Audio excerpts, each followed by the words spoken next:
Richie rocks.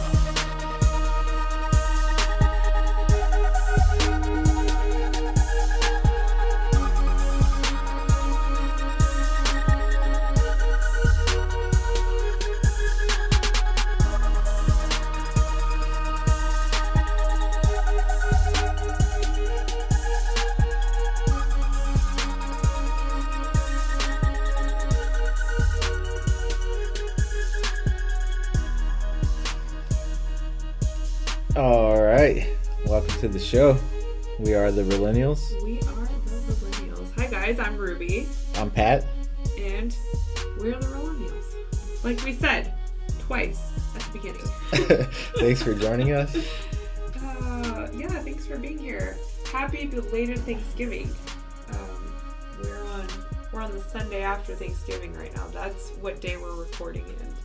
I had a really good Thanksgiving. I don't know about anybody else. I hope everybody else did. I had a very nice Thanksgiving. It was a beautiful day that day. Went on a hike with my dog and some friends. And it was pretty nice. What's up with the weather? It was really nice that day. I didn't have to wear a jacket that whole afternoon. Really? It was kind of windy. I wore a jacket, but it was nice. I wore a sweater. Well, you were on the other side of the state for me, so... Yeah. What else is new? I feel like the past few days have been kind of weird because it's not my normal week. I was home and the weather's been weird too. The weather's been weird. I was home with my parents. Black Friday happened, so that kind of threw me for a whirlwind. I wonder if did you wake up like most people? They blacked out the whole weekend and just shopped and shit. Like that's all people do. Yeah. Right after Thanksgiving, that's what most people do. They just go to the stores and wake up 20 hours later and they're like, oh shit, I bought fucking 55-inch TV for $300, but I was in line for 8 hours. Like I didn't do that, but I did kind of black out and tune the world out for like 3 or 4 days straight, and it was beautiful. It was nice. I got caught up on so much rest and did a bunch of stuff at home. Oh, that's awesome. It was nice. Not the typical American weekend after Thanksgiving. Good for you.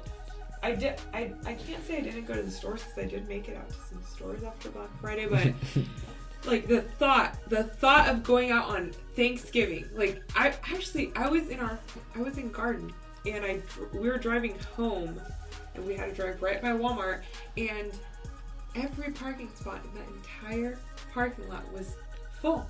Where? And at Walmart. Are you serious? In Garden City. And has that ever happened?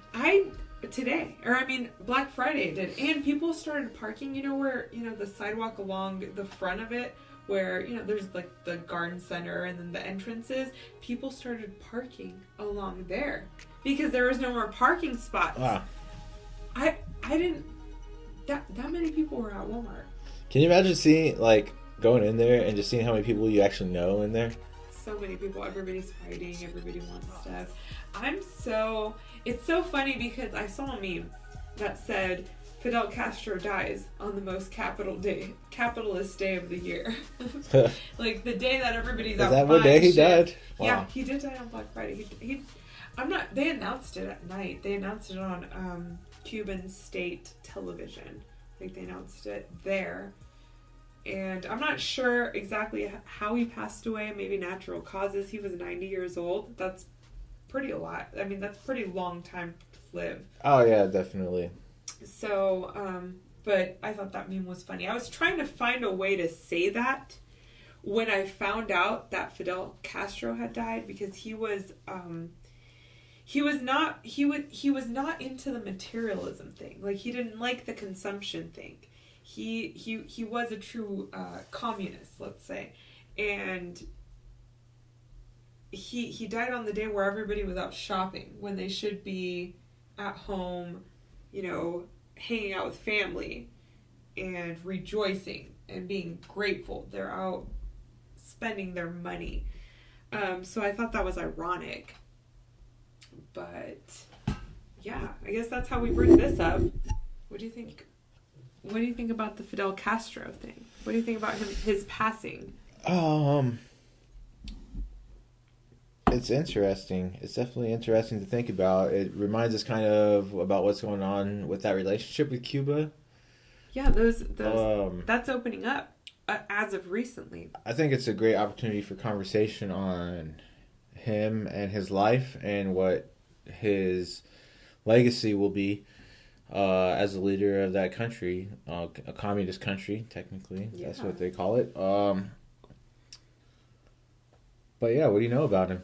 About Fidel? Yeah.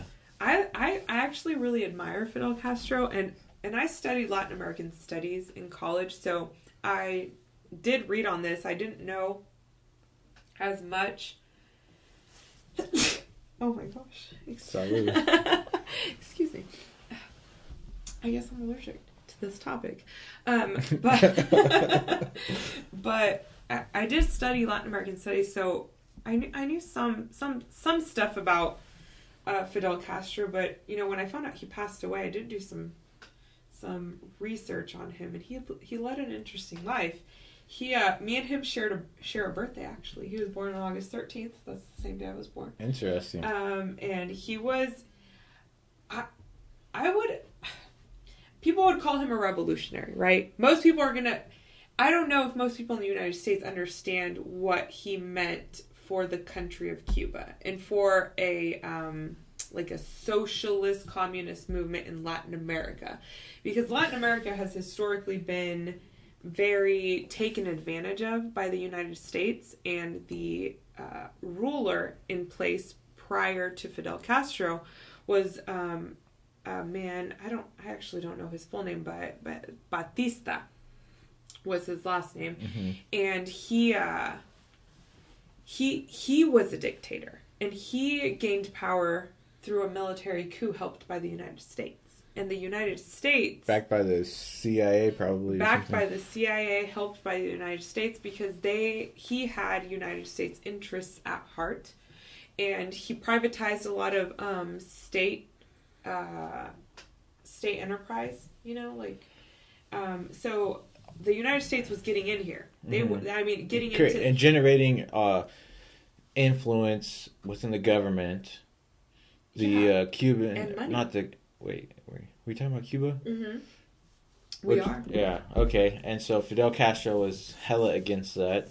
Fidel Castro didn't understand why people were still poor when there was so much money going on, happening. And he didn't understand why his government wasn't taking care of this. And so he was influenced by Karl Marx and Lenin. Oh, I don't know what his first name is. I don't want to say John. I don't want to say John because it's a fucking Beatle.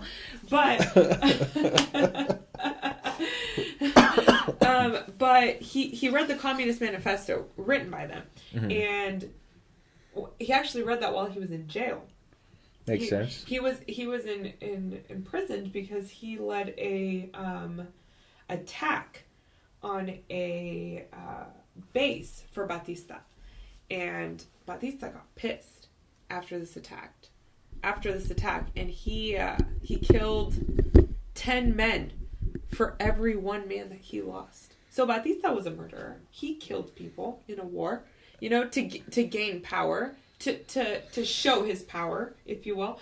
And so that's right now. I hate using Facebook as a source, but everybody on my Facebook has been saying it's been a mixed bag. People don't know if they should be happy that he died, mm-hmm. or upset that he died, or mourn his death, because people don't really know anything about Fidel Castro. They just know that Cuba was a communist country. Fidel Castro was a communist, and there are really bad connotations that come with the word communism. That's a really interesting point, because it is because Fidel Castro took over that authoritarian dictator that was backed by the USA, Batista. Mm-hmm. I think that was back in the 60s. 40s. Oh, in the 40s, that's right.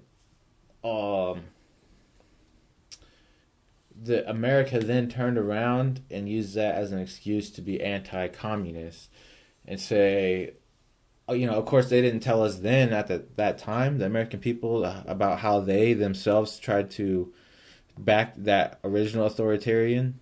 Yeah.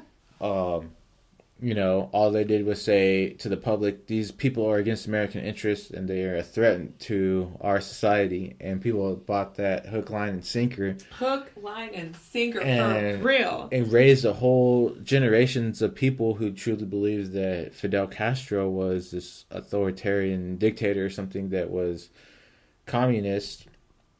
And just because he was communist, inherently against the American values and a threat to American values, a threat to American interests, a threat to American money, a threat to American everything. Like, Cuba was that defiant country. Like, they defied the United States, and you know what? Everybody does it. That's why it was a revolution. It was a revolution against the ideals, the Western ideals.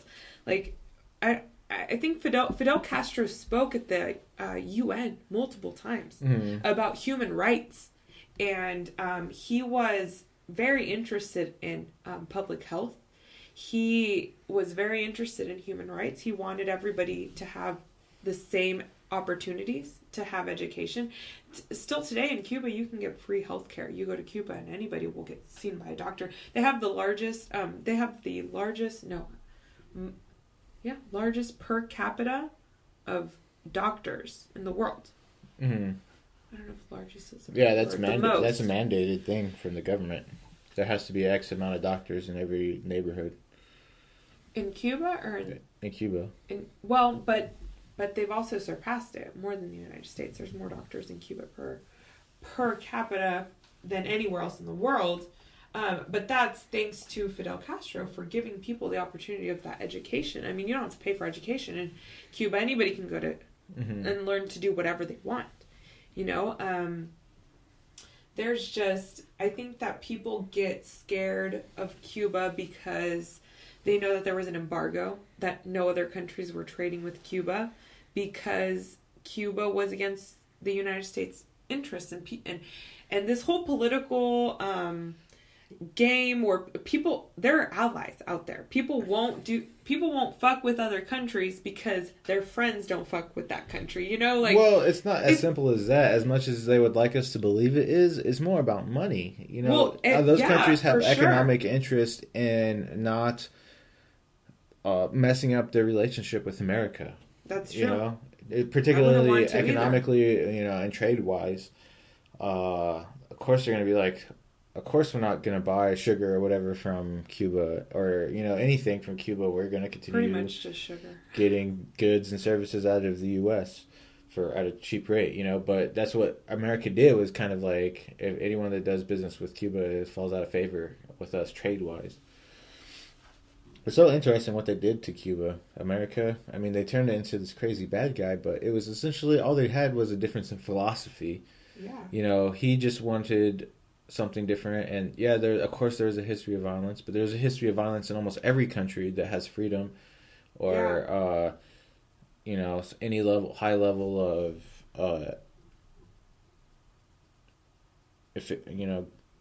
high level of sustainability, or now has gone through lots of violent history.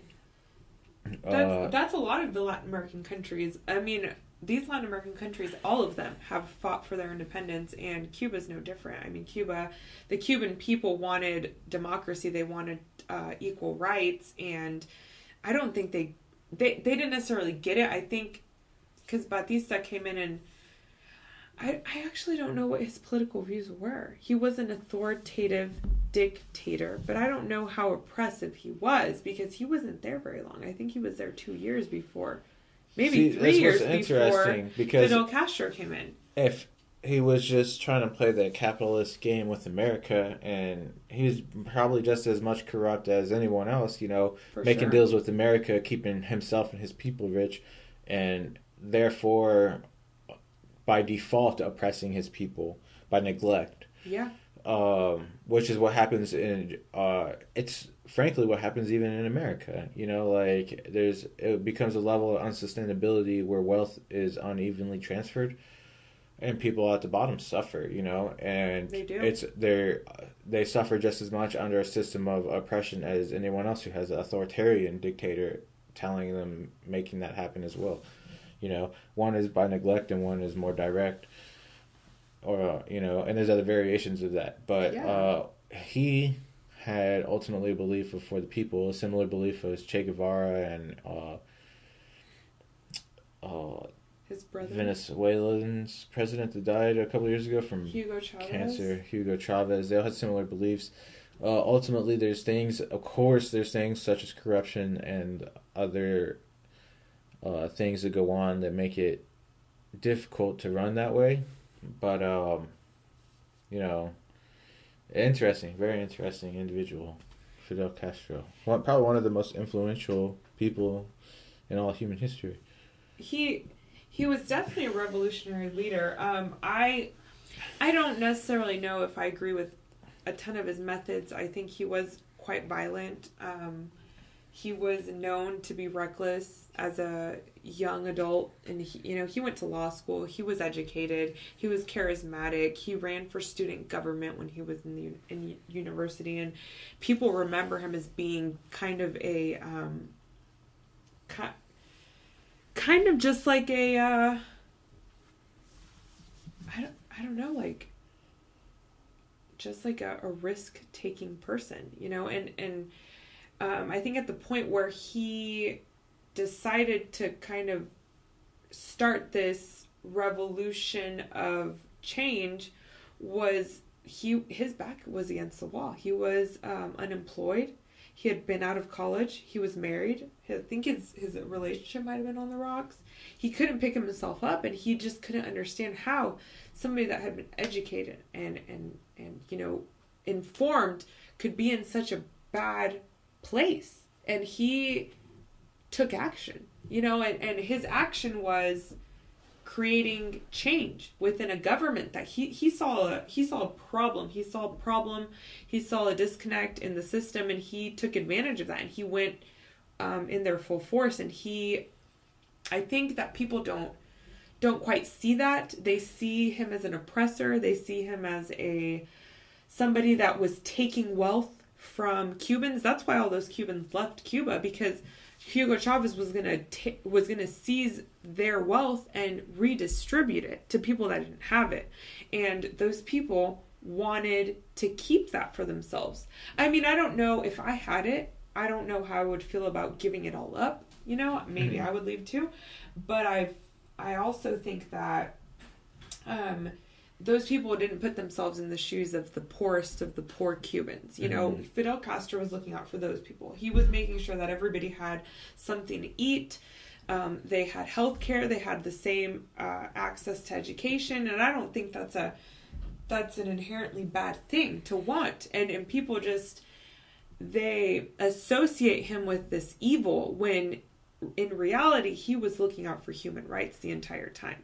And it's not the same as having a capitalist government. It's having it's a socialist government. People in America don't understand that because we are part of a democracy. We're part of capitalism. We're not a part of a communist society. We don't know what it's like. So most people, maybe because they haven't lived in that society, don't understand what it's about.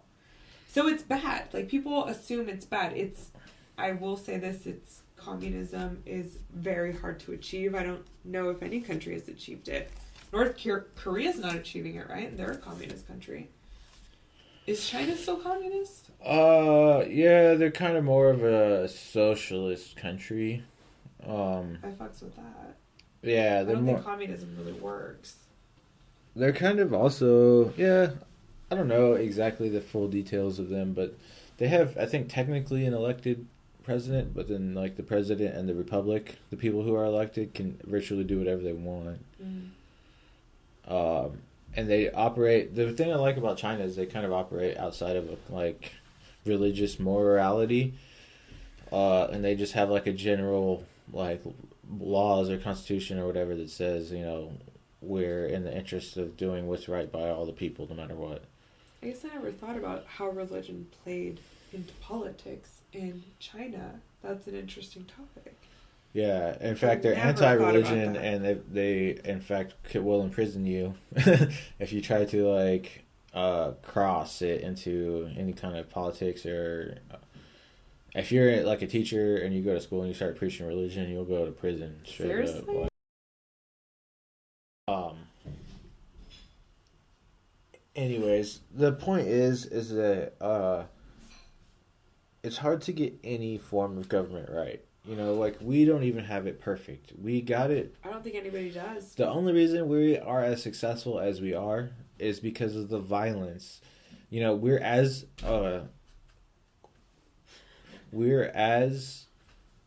successful as the next person. We're more successful than the next person by as much as the same amount of more violent than we were as they were as anyone else was, historically speaking.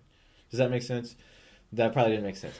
So what I'm saying is, like, the difference between our success and the next other countries or community success is the same difference between the level of violence historically. So we're only as successful because we had that much more violence historically and oppression. So it's to me, it's a moral issue for people to say that we're a better country. We're better than them. They should be like us, or we're the superior country. And it's like, no, we have more and nicer things purely because we had way more violence and oppression than other countries did. I agree, and more to overcome. Well, no, I don't want to. So it's like a non-argument, basically. You know, like, we don't have the moral standing to say that any other country should or should not be a certain way, including Fidel Castro, who wanted to just do what was right by the people. And of course, we're all human and we have differences in our interpretations of the world. So it's why are we anyone to say that his interpretation of how to do things right by the people is wrong? You know, the only reason we considered it wrong was propaganda due to the fact that he was against our economic interests. Yeah, it's true. And I just have, that's why I studied Latin American studies. That's why I continued to take those classes, because it was the only thing that made me so mad that I would be interested in it. Like, it pissed me off so much how the United States took advantage of so many Latin American countries, and how these corrupt politicians in all of these Latin American countries, every single one has been corrupt at one point in time, would only do things with U.S. interests at heart, like not thinking of the people that live there, all of the indigenous people that live in these countries, all of the just there's such a variety of people there. There's Afro Latinos, there is European Latinos. There's such a diversity in Latin America, and all anybody could ever think about was, how can our country help the United States? How can we stay on the United States good side? It's sickening, and I loved seeing people like Fidel Castro, Che Guevara, Hugo Chavez that directly challenged, defied the United States for doing this. They are not being socially responsible in this hemisphere. I'll say that. The United States has done a lot to defend themselves and to do good things, but I think that they have caused a level of exploitation. There's something called a resource curse. I think we maybe have touched on this before, but there's the resource natural curse. Resource curse or whatever. Yeah, if you have any resources, somebody's going to come get them. I mean, you see this in Venezuela because of their oil. They have so much oil. You see this in Brazil because of all their rainforests. You see all that wood. Brazil has a lot of natural resources. You see the United States taking advantage of this. You know what? I don't even want to say the United States. Multinational corporations take advantage of this. Mm-hmm. Latin American politicians allow this to happen because they are looking out for their own interests. They are trying to get paid instead of taking care of their people. It's an issue. you know. So by that logic, it's natural to say the extension of capitalism globally, which was and has always been the aim of the American political agenda and military agenda, has, by that very same logic, has extended its oppression toward around the world, essentially. Power and repression and oppression. Its dominance. Basically, we're like the new economic Great Britain, where like the sun never sets on the British Empire type of shit. Yeah. You know, and we have influence in almost every single economy around the world. And there's a lot of countries, particularly even in Latin America, where they have been forced to take loans and things from like the World Bank and the IMF. Don't get me started on the fucking World Bank or the IMF. I mean, it gets really, really deep. So, but my point is that, like, given this information, which has been proven to be fact and true about our U.S. government's interaction with Latin America, it just, to me, is completely bananas for America to have characterized people like Fidel Castro and Hugo Chavez as the people that they were. Granted, you know, given all the stuff that goes wrong here in America. They were revolutionaries because of the movements they created. Like in Latin America, shit like what's happening right now with Donald Trump, shit doesn't fly. This is the what are you hearing about protests right now? You're hearing about protests at Standing Rock. You know, people, that's a big issue right now, too. People are out there dying. People are out there getting fucking tear gas, sprayed with water. They're dealing with below freezing conditions, and that's a protest. People are protesting about Donald Trump being president, but that's nothing compared to Latin America. When the Latin American people in any country, whether it's Chile, Brazil, Argentina, they get together and they make shit happen in a protest. There is never a shortage of something to protest in Latin America. And that's how things change. So when you see these movements happen, these revolutions, it's not uncharacteristic of Latin America. They make shit happen that way. Maybe American people don't understand that because they are not part of a culture that allows that. We can go protest if we want to, but how many of us are? How many of us are? Not very many of us. Well, right? A lot of it's people are trying to. It's not a social norm. Yeah, people are trying to shame it, like like protest shaming, like it's like chill out. Particularly people who vigorously defend the Second Amendment seem to say that the First Amendment is not very important because simply because they disagree with your point of view. Exactly. It's insane. My entire Facebook feed is that. Are those people. But yeah, I don't know. People, you should really think about that. I think about that. I think so too. And, Fidel Castro, I encourage everybody to do their research. I can't say that I'm completely 100% informed on the man, but I admire him because of his change.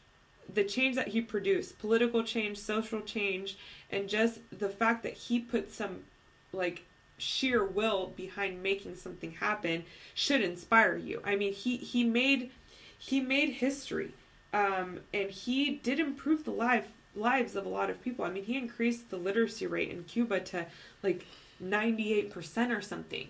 America does not have a 98% literacy rate. I can tell you that much. Cuba does, though. Cuba has doctors. They have free education. I will say, though, okay, if you're gonna, I will say, just to interject, as an economist, you have to consider the fact that Cuba is a closed government and they didn't have,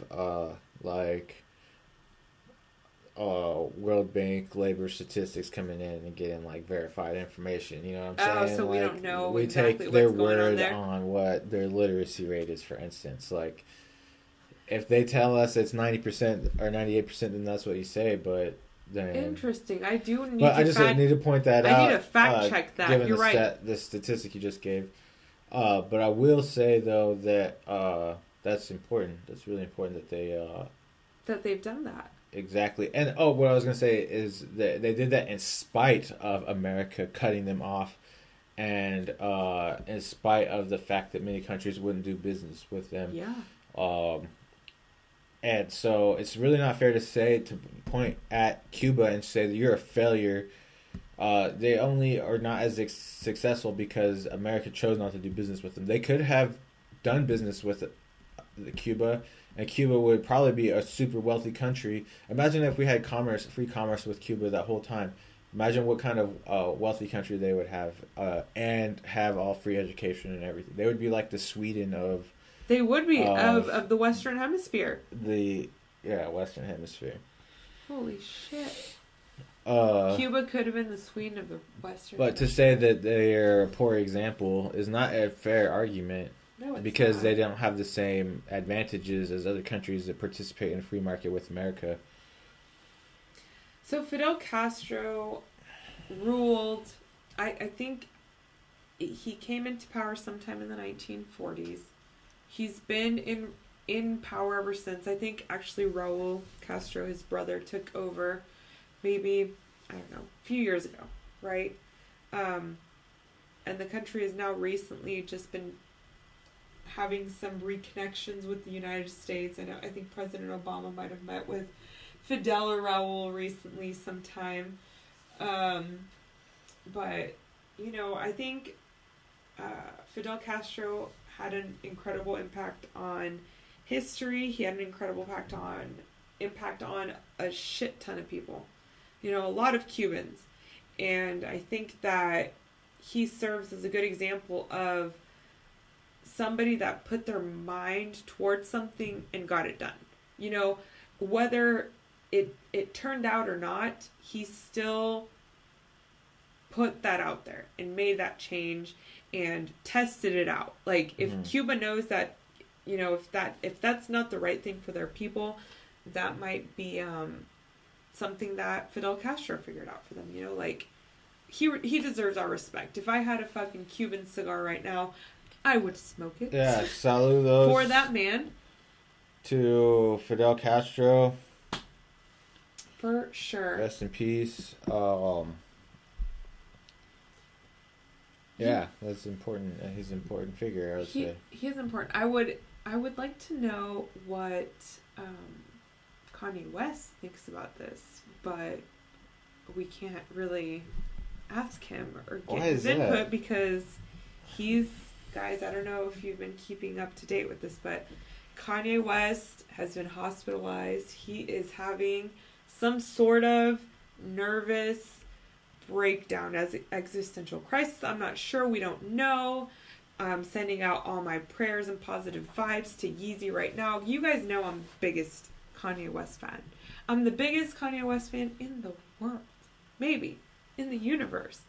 But he's got some shit going on right now, and he loves to talk about revolutionary shit. He loves to talk about Steve Jobs and Walt Disney, and he's a pretty informed guy, so I would like to hear what he thinks about Fidel Castro's passing, but we won't know. What do you think about Kanye West right now, Pat? Let me recap a little bit. So at a recent concert, Kanye West ranted. He's ranted at multiple concerts, but he said he did not vote. If he voted, he would have voted for Trump. Okay, now I know we have not brought this up yet, and this is when we bring it up right now. We didn't know if we were going to talk about this either. But in time right now, Donald Trump is our president-elect. So we don't know how to feel about that. I don't know how to feel about that. I think I'm still in denial. It's been a couple of weeks since the election. Right? And, Hillary Clinton, my girl, she did not win. I think we all assumed that she would win because maybe we knew a lot of... It was rather presumptuous for all of her supporters to think that she was going to win, which I'm guilty of that too. Yeah, I was pretty upset about it. I think in some ways I still am. I cried the next morning. I definitely, on my way to work, I definitely shed some tears thinking about the future. Yeah. I would say it was heartbreaking. It was pretty terrible to experience that. But it is what it is. I mean, ultimately, the reality is that we live in a pretty phenomenal time. And we do live in America where, despite the fact that most people don't appreciate the fact that we're a super violent culture and oppressive culture, to get to where we're at, we live in a pretty comfortable era. I was thinking about it, and I saw a statistic, and I can't remember exactly where I saw it at, but I make more than like 90% of the world makes, like, income wise. Shit. Something ridiculous like that. I don't know the exact statistic, but maybe 80%. Like maybe that's more than like 80%. Lot. That's a lot. Even 50% would be 1 out of 2. And that really put me in my place because I was like, man, that is bananas. That is. At the same time, though, what does that mean? It's all relative. Because I don't feel.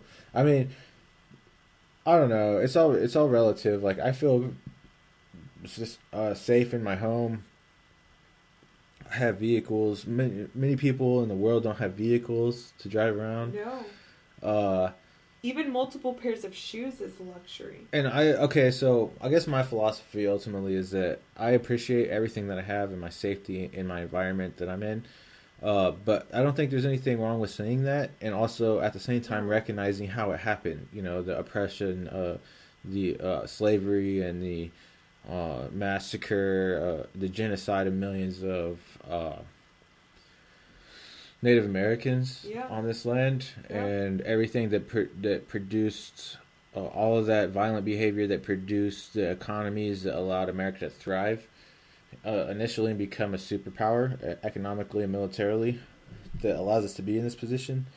I think you just have to acknowledge that and say that we are a country who's done that, and we look towards not doing that and preventing it anywhere else, from happening. Mm-hmm. But I think it's just entirely wrong to deny that is our history, and to say that our history should not be considered in our future moving forward. Well, in that context, I don't think that traditionally in schools we're taught history from that point of view. We're taught history from kind of a American nationalist viewpoint, and we're not taught how we've exploited to get what we have. We've I don't even know if we've shown it just as fact, more so as glossed over it. I mean, the Trail of Tears is taught in school. I remember learning about the Trail of Tears briefly. It wasn't, Well, what we were taught was very pro-history, like pro-heritage. Yeah, it is pro-heritage. As opposed to, like, pro-factual history. Or even from multiple viewpoints. I think people need to and Realennials, you need to get used to looking at information from different viewpoints. I've forever, since I can remember, always try to keep an objective point of view, and just a point of view from all angles. You guys need to look at these things from not only your point of view, but also from the opposite point of view, and make your decisions based off of both, never off only your own, because you may not be making the right decision. Just think about that.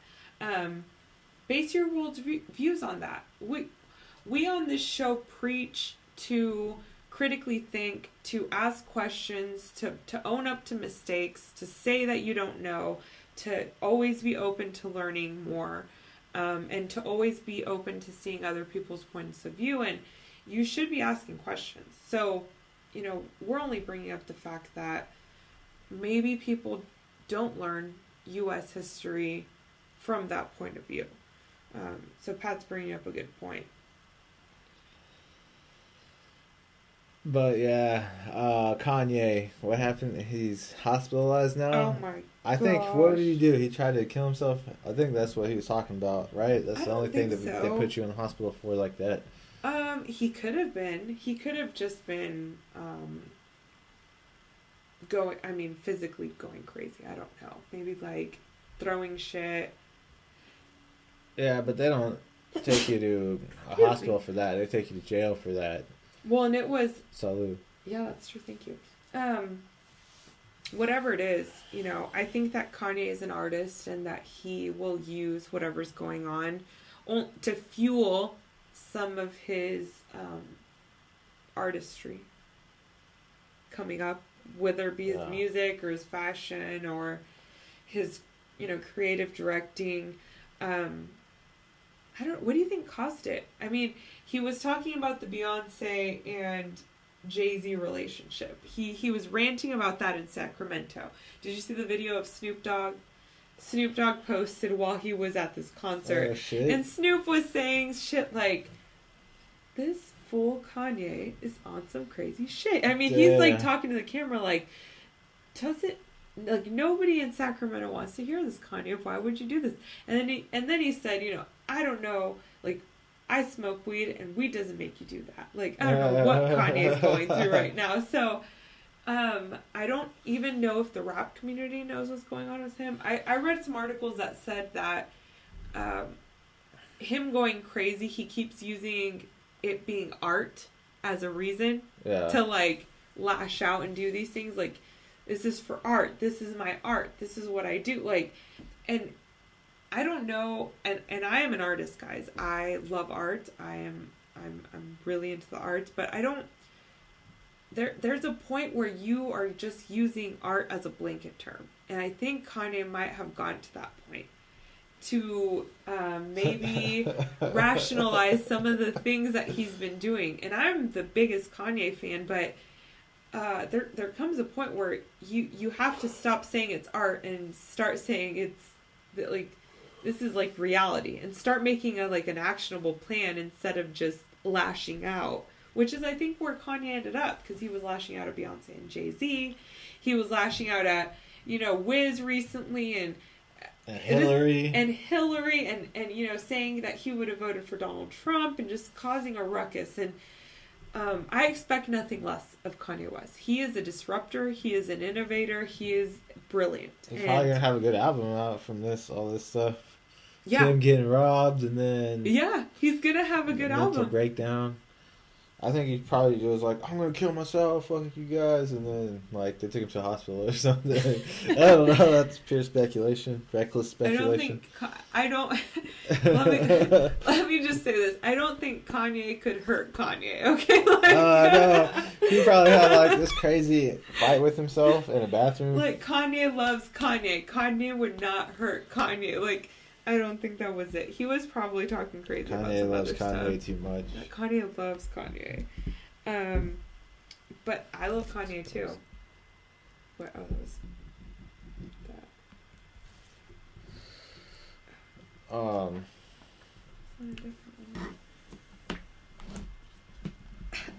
We're looking for stuff right now. Everybody hold tight. Oh, man. Oh. Black Friday and 3. Okay, so we wanted to wait until we started recording to talk about this, but we wanted to talk about maybe 3 people that we would want to sit down and have a conversation with, and Pat had some interesting ones. So we wanted to bring those up. But Pat, if you could pick anybody, and we'll say dead or alive, just to make it interesting, if you could pick anybody dead or alive, do you want it to be 3 or 5? Do you need 3 or do you need 5? We'll have to go 3. Okay, 3 is good because you have to narrow it down. Who would you have a glass of wine with? Okay. A meal with? Who'd you sit down with? See, one-on-one, right off the bat, would be Elon Musk for sure. He's great. True innovator, probably the most influential. He might, when it's all said and done, long after we're gone, be considered the most single influential person on the planet. You know, like he might take us, his ideas might take us to a place where we're 100% sustainable. Granted, he's built off of the ideas of many other previous innovators and things like that, but he was the one to really. He's definitely instrumental in that movement. So it should not be like, I should for sure say that there have been other people. Maybe I should look them up and do some research, but they probably do a proper amount of credit. For sure, everyone, including Nikola Tesla and Edison and all the previous inventors, and particularly people who have developed batteries and solar panels and things like that he really just was able to refine and build on and develop a market mechanism to distribute on a mass scale. And it's fascinating. It's so insanely fascinating. He's a brilliant engineer, a rocket scientist, a capitalist. He's awesome. Innovator, and overall good person. He's trying to make the world a better place is like his main mission. So that's the first person you sit down with. Elon Musk is a good fucking pick. I'm going to give you that. So who's your You get 3. So who's your second one? Who's your second pick? Who was my second? Who did I say earlier? Oh, dang. You said I said Joe Rogan. I would say Joe Rogan, but he's part of my top 3 of people who are just alive. Like if we're talking dead or alive, he might not make it in the top 3.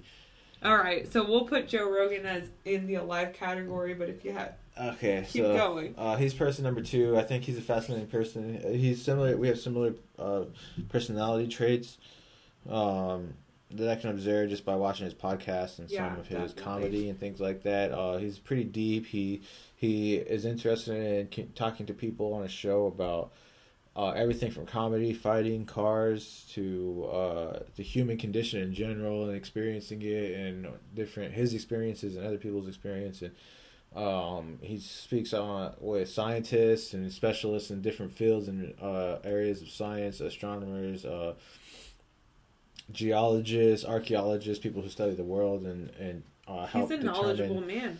Things about human history, and he has deep consideration for a lot of different things. And it's pretty awesome. So yeah, I would include him, and I would like to sit with him and Elon Musk in a room. And my third person would be. This is tough.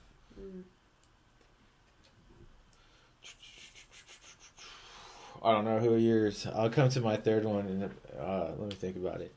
You want to think about that? Okay, so let me give you a couple of mine then. I might give my last one after you give your last. Okay.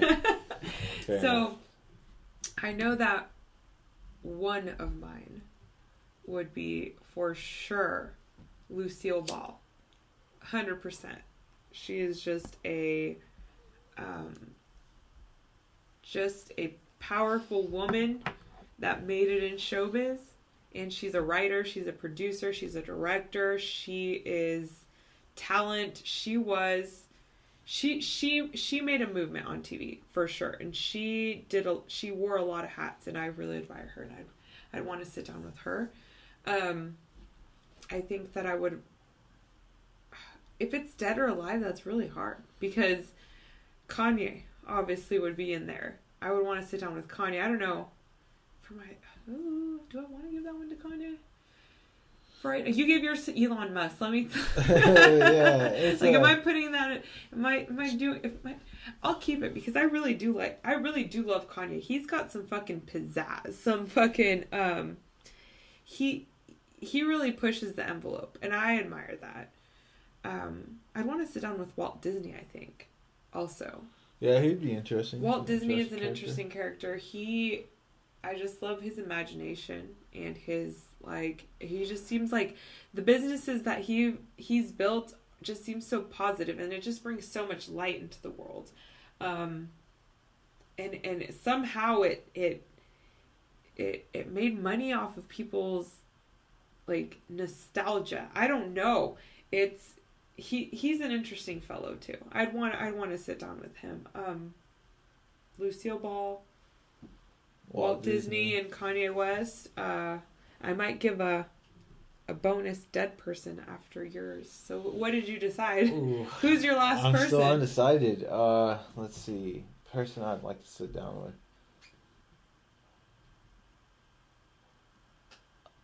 Another alive person I think would probably be... No. It's hard. It's hard. It's at least difficult. those two. I was thinking those two. Yeah, I don't know. To be honest, who's my third person? I'm trying to think who I'm like a super fangirl to that I haven't met. I really like Sophia Amoruso. She's cool too, but she's alive. Yeah, you know what, guys? Hit us up. Hit us up on our Twitter. You know who I'd really like? Who? I would have liked to sit down in a conversation with Malcolm X. Oh, that's a fucking good one. Dude, have you listened to any of his speeches? His speeches are so intense and so... I haven't heard him say any. I've read awesome. some of his speeches. I have a speech book, like 501 most influential speeches in the world. It's in our living room right now, but I've read through some of Malcolm X's speeches, but that's a good one. I'd want to check that out. But you know what, guys? If you, our listeners, tell us who you'd want to sit down with. I'm interested. There are probably people that me and Pat did not even think of that we probably would want to sit down with. But you can tweet us at the Realennials on Twitter. You can hit us up via Gmail at thereallennials@gmail.com. Or you can actually listen to this podcast on SoundCloud as well. Just go to SoundCloud and search The Realennials. But let us know. The link will be in the description. The link will be in the SoundCloud, for the Twitter. Everything's down in the description. Or just comment on the YouTube. Comment on the YouTube. Let us know. And you know what? We will bring it up because this is an ongoing conversation. I want to know what you guys... Who influences you guys? Dead or alive. And if you can't think of 3 people that you'd want to sit down and have a conversation with, you should probably start. Seriously, hit us up. Let us know what you think. We'll talk about it if you want us to on our next episode about what different people send us and stuff. So just give us a shout out. Make sure you like us and subscribe if you want to hear more. Definitely. And we will catch you on the flip side. I guess that's the end of the podcast. Maybe I'll edit that out. I'll probably edit that out. So people, no, but for real, we are going to be wrapping up soon. But before we go, I do want to talk about Black Friday, and I do want you guys, please. I actually don't want to talk about it yet. I want you guys to write me. Please let me know, did you go Black Friday shopping? What did you buy? Why did you go? Did you go on Thanksgiving Day? Did you wait till actual Black Friday? I want to know, I'm interested in your shopping habits.